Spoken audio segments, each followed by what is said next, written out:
Assalamualaikum warahmatullahi wabarakatuh. Saya Azizatun Niron dengan NIM 2220603137. Di sini saya akan menjelaskan mengenai review 2 jurnal terakreditasi Sinta 1 sampai dengan 6. Tugas ini dilakukan untuk memenuhi tugas mata kuliah Analisis Laporan Keuangan Syariah dengan dosen pengampu mata kuliah Ibu Lydia Desiani, SE MSI. Langsung saja untuk kedua jurnal yang akan saya review.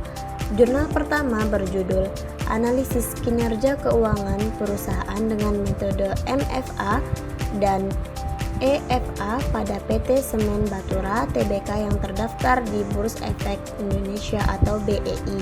Kemudian jurnal kedua berjudul Pengaruh EFA dan MFA terhadap return saham pada perusahaan subsektor otomotif dan komponen yang terdaftar di Bursa Efek Indonesia tahun 2018 sampai 2020. Kemudian, identitas jurnal. Jurnal pertama, jenis jurnal JRAM atau Jurnal Riset Akuntansi Multi Paradigma. Penulisnya Ilham Sonata, volume 11, nomor 1, tahun 2024. Berjumlah 6 halaman dari halaman 10 sampai halaman 16. Penerbit Universitas Islam Sumatera Utara. Terakreditasi Sinta 5. Kemudian identitas jurnal kedua. Jenis jurnal merupakan jurnal EMBA atau Jurnal Riset Ekonomi, Manajemen Bisnis dan Akuntansi. Penulisnya Febriani Pimimpuno, volume 12, nomor 1, tahun 2024. Berjumlah 9 halaman dari halaman 1008 sampai 1016. Penerbit Universitas Samratulangi. Akreditasi Sinta 6. Langsung saja ke review jurnal pertama. Pada jurnal dengan judul Analisis Kinerja Keuangan Perusahaan dengan metode MFA dan EFA pada PT Semen Batura Tbk yang terdaftar di Bursa Efek Indonesia. Penelitian ini bertujuan untuk menganalisis kinerja keuangan PT Semen Baturaja menggunakan metode EFA dan MFA selama periode 2019 sampai 2022. Hasil penelitian menunjukkan bahwa perusahaan memiliki nilai EFA dan MFA yang positif, yang mengindikasikan bahwa perusahaan mampu menciptakan nilai tambah bagi pemegang saham dan investor. Penggunaan kedua metode ini memberikan gambaran yang lebih komprehensif mengenai kinerja keuangan perusahaan dibandingkan dengan analisis rasio keuangan tradisional. Kemudian pada review jurnal kedua dengan judul Pengaruh EFA dan MFA terhadap return saham pada perusahaan subsektor otomotif dan komponen yang terdaftar di Bursa Efek Indonesia tahun 2018 sampai 2022. Penelitian ini mengkaji pengaruh EFA dan MFA terhadap return saham pada perusahaan subsektor otomotif dan komponen yang terdaftar di Bursa Efek Indonesia selama periode 2018 sampai 2022.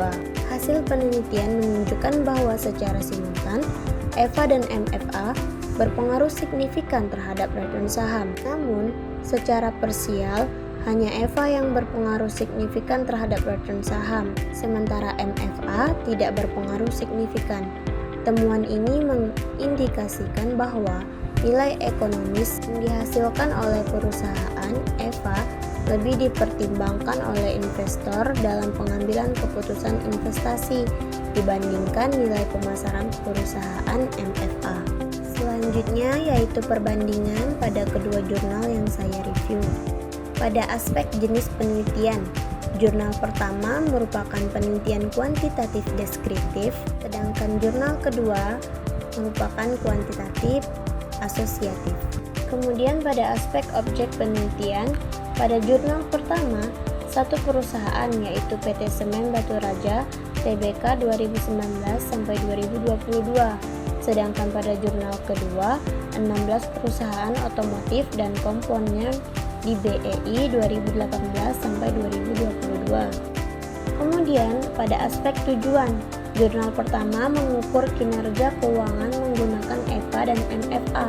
Sedangkan jurnal kedua menguji pengaruh EVA dan MFA terhadap return saham. Yang selanjutnya, aspek metode analisis. Jurnal pertama menganalisis perhitungan EVA dan MFA tiap tahun, sedangkan jurnal kedua regresi linear berganda, yaitu uji T, uji F, dan R kuadrat. Selanjutnya pada aspek temuan utama. Jurnal pertama, EVA negatif 3 tahun, yaitu dari tahun 2019 sampai 2021, positif di 2022. Kemudian MFA selalu positif tapi menurun. Sedangkan pada jurnal kedua, EVA berpengaruh signifikan positif terhadap return saham, MFA tidak signifikan secara parsial. Aspek berikutnya merupakan kontribusi ilmiah. Jurnal pertama memberi gambaran kinerja historis PT Semen Batu Raja dengan fokus evaluatif. Sedangkan pada jurnal kedua memberi bukti statistik hubungan EVA atau MFA dan return saham secara simultan dan parsial. Aspek terakhir yaitu alat analisis. Jurnal pertama menggunakan perhitungan manual berbasis laporan keuangan. Kemudian, sedangkan pada jurnal kedua menggunakan SPSS 27. Baiklah, selanjutnya kita akan membahas mengenai kelebihan dan kekurangan pada review jurnal kali ini. Jurnal pertama memiliki 3 kelebihan, yaitu yang pertama, fokus mendalam pada satu perusahaan spesifik, memungkinkan pembaca melihat tren real dari waktu ke waktu. 2. Menjelaskan faktor eksternal, misalnya COVID-19, sebagai penyebab turunnya EVA. 3. Memberikan data perhitungan tahun EVA dan MFA yang transparan dan mudah diverifikasi.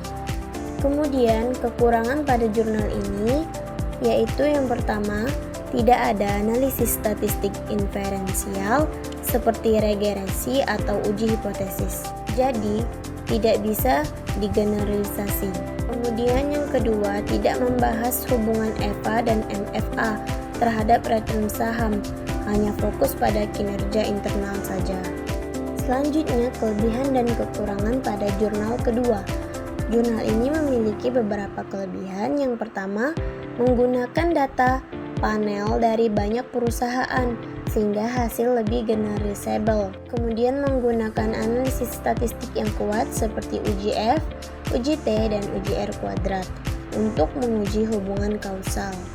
Yang terakhir, memberikan rekomendasi berbasis statistik yang aplikatif untuk investor dan manajer keuangan. Kekurangannya, yang pertama tidak menjelaskan lebih rinci penyebab nilai MFA tidak signifikan, padahal secara simultan berpengaruh. Kemudian tidak ada analisis sektor mendalam, hanya menyentuh permukaan tren kinerja industri. Baiklah, yang terakhir kesimpulan.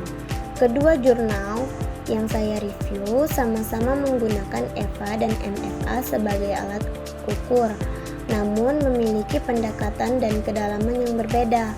Jurnal pertama cocok bagi pembaca yang ingin melihat analisis mendalam tentang kinerja keuangan pada suatu perusahaan secara historis dan operasional. Sedangkan pada jurnal kedua, cocok untuk pembaca yang ingin mengetahui pengaruh EVA dan MFA terhadap return saham secara statistik dan lintas perusahaan. Baiklah, mungkin itu saja yang dapat saya sampaikan. Terima kasih atas perhatiannya, semoga bermanfaat. Assalamualaikum warahmatullahi wabarakatuh.